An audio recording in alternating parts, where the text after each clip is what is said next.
नमस्कार साथियों, क्लास 12 के पॉलिटिकल साइंस की कक्षा में आपका स्वागत है। हम लोग पढ़ रहे हैं स्वतंत्र भारत में राजनीति और यह हमारा 5वां चैप्टर है। 5वें चैप्टर का नाम है कांग्रेस प्रणाली, चुनौतियां और पुनर्स्थापना।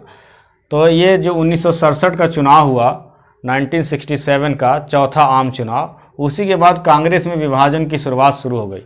1967 के चुनाव के पहले ही जो इंदिरा गांधी थी वो सिंडिकेट के चंगुल से अपने आप को आज़ाद करने की कोशिश कर रही थी। अब ये हम लोग को जानना जरूरी है कि ये सिंडिकेट क्या है। तो सिंडिकेट उस समय कांग्रेस के बड़े नेताओं का एक ग्रुप था जिन्होंने शास्त्री जी को और इंदिरा गांधी को प्रधानमंत्री बनाने में महत्वपूर्ण भूमिका निभाई थी। ये सिंडिकेट के जो नेता थे प्रमुख, वो के कामराज थे, जो कि मद्रास के मुख्यमंत्री भी रहे थे और कांग्रेस के अध्यक्ष भी रहे थे। सिंडिकेट में और महत्वपूर्ण जो नेता थे वो एस के पाटिल थे, नीलम संजीव रेड्डी थे, अतुल्य घोष थे। हालांकि इन लोगों का प्रभाव 1971 के बाद समाप्त हो गया। तो सिंडिकेट के सदस्यों ने इंदिरा गांधी को इसलिए प्रधानमंत्री बनाया था, उन लोगों को लगा था कि इंदिरा गांधी बिल्कुल नहीं है और वो उनकी बातों पर, उनके इशारों पर चलेगी। लेकिन 1967 के चुनाव के पहले ही इंदिरा गांधी में एक छटपटाहट पैदा हो गई कि वो किस प्रकार सिंडिकेट के प्रभाव से मुक्त हो। इसके लिए वो तरह तरह के लोकप्रिय कार्यक्रमों को जो है करना शुरू किया और 1967 के चुनाव के जीतने के बाद उन्होंने तो बैंकों का राष्ट्रीयकरण किया, दलितों को, भूमिहीनों को मुफ्त में भूखंड दिया, आवासीय भूखंड दिया, फिर बैंकों का राष्ट्रीयकरण भी हम लोगों ने देखा, भूमि सुधार किया।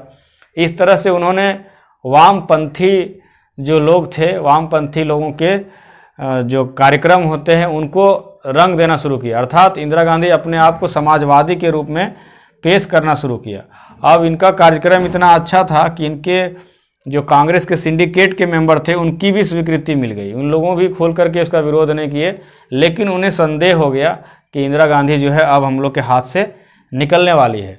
और ये प्रभाव फिर और ज़्यादा कब देखने को मिला, जब 1969 में, अर्थात इंदिरा गांधी के गद्दी संभालने के मात्र 2 ही साल बाद 1967 में राष्ट्रपति का चुनाव आया। तो चलिए हम लोग देखते हैं कि 1969 के राष्ट्रपति चुनाव में क्या हुआ था। इंदिरा गांधी गुट और सिंडिकेट के बीच में मतभेद 1969 में स्पष्ट रूप से उभर के आया। वैसे तो मतभेद पहले भी थे। इंदिरा गांधी के जो उप प्रधानमंत्री थे और वित्त मंत्री थे मोरारजी देसाई, उनके साथ उनका जो है ये मामला जो था बैंकों का राष्ट्रीयकरण और प्रिवी पर्स, इसको लेकर के मतभेद था। और ये मतभेद और भी स्पष्ट हो गया 1969 के चुनाव में। उस समय के राष्ट्रपति जो जाकिर हुसैन थे उनकी मृत्यु हो गई और राष्ट्रपति का पद खाली हो गया। अब राष्ट्रपति का चुनाव होना था। कांग्रेस ने अपना उम्मीदवार उतारा नीलम संजीव रेड्डी का। इनको सिंडिकेट का समर्थन प्राप्त था, अर्थात ये सिंडिकेट के उम्मीदवार थे। वहीं उस समय के उपराष्ट्रपति बीबी गिरी भी चुनाव में थे। तो बीबी गिरी का समर्थन इंदिरा गांधी ने अपरोक्ष रूप से किया और उन्होंने कांग्रेस सदस्यों को कहा कि आप अपने अंतरात्मा की आवाज़ से वोट दीजिए, अर्थात बीबी गिरी को वोट दीजिए। स्पष्ट रूप से नहीं कहा, लेकिन अस्पष्ट रूप से कहा। और कांग्रेस के अध्यक्ष एस निजलिंगप्पा जो है वो नीलम संजीव रेड्डी के पक्ष में व्हिप जारी किया। लेकिन इंदिरा गांधी के इशारे के आधार पर लोगों ने बीबी गिरी को वोट दिया और जब रिजल्ट आया तो बीबी गिरी विजय हुए और नीलम संजीव रेड्डी हार गए। इस हार को सिंडिकेट के सदस्य पचा नहीं पाए और कांग्रेस का 2 टुकड़ा हो गया। पुराने जो लोग थे, सिंडिकेट के जो लोग थे, वो कांग्रेस ओ में रहे, ऑर्गेनाइजेशन में रहे, जबकि इंदिरा गांधी के समर्थकों ने एक नया पार्टी बनाया जिसे कांग्रेस आर मतलब रिक्विजनिस्ट कहा। तो ये इंदिरा कांग्रेस हो गया, ये ऑर्गेनाइजेशन हो गया। अब जब कांग्रेस का विभाजन हो गया तो कांग्रेस ने इंदिरा गांधी को कहा कि हमारी जो है पार्टी सदस्य नहीं है, इनको हटा दिया जाए। लेकिन इंदिरा गांधी ये सिद्ध करने की कोशिश की कि हमारी जो कांग्रेस है वही असली कांग्रेस है। और फिर वामपंथी पार्टियों की सहायता से इंदिरा गांधी अपनी कुर्सी बचाने में सफल रही। उन्होंने सिंडिकेट को पुरातनपंथी कहा और अपनी कांग्रेस को समाजवादी कहा।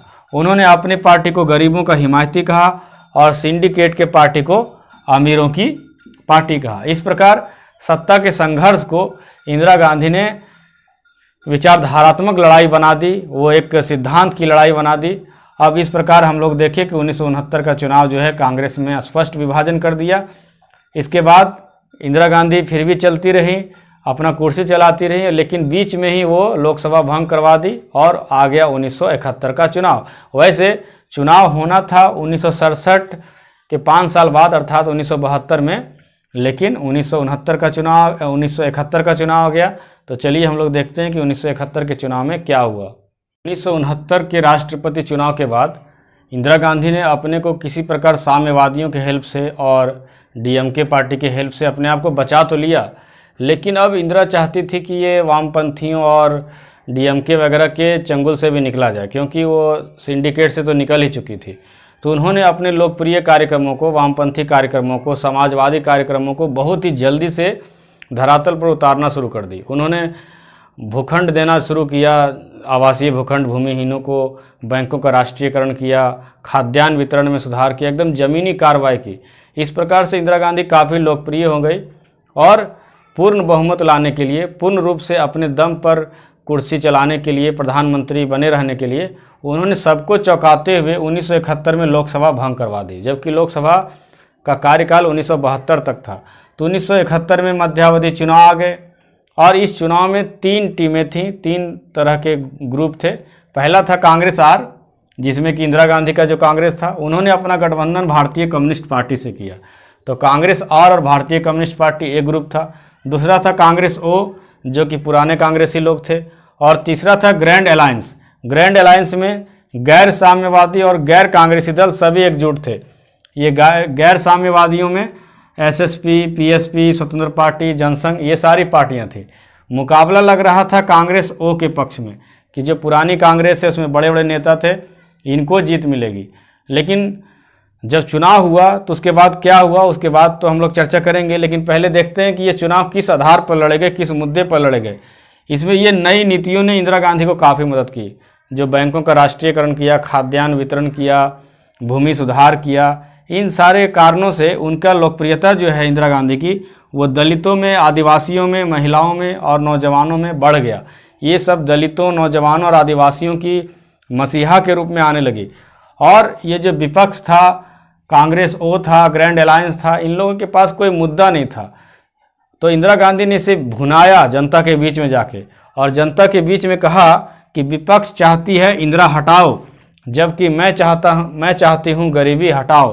तो ये जो गरीबी हटाओ का नारा जो था 1971 के चुनाव का, कहा जाए कि सबसे लोकप्रिय नारा था, और यही गरीबी हटाओ नारा ने इंदिरा गांधी को जीत के मुकाम पर ले आया। तो इंदिरा गांधी को कितनी जीत मिली, कांग्रेस ओ को कितनी सीटें मिली, ग्रैंड अलायंस को क्या सीटें मिली, और फिर 1971 के चुनाव के बाद क्या हुआ, किस प्रकार रिस्टोरेशन हुआ, कांग्रेस प्रणाली फिर से पुनर्जीवित हुई, चलिए इसकी चर्चा करते हैं। 1971 का चुनाव जिस प्रकार चौंकाने वाला था, उसी प्रकार उसका रिजल्ट भी चौंकाने वाला था। ऐसा लग रहा था कि इंदिरा गांधी की कांग्रेस आर हार जाएगी, उनकी स्थिति बहुत खराब होगी, लेकिन रिजल्ट ही कुछ अलग आया। देखिए क्या रिजल्ट आया।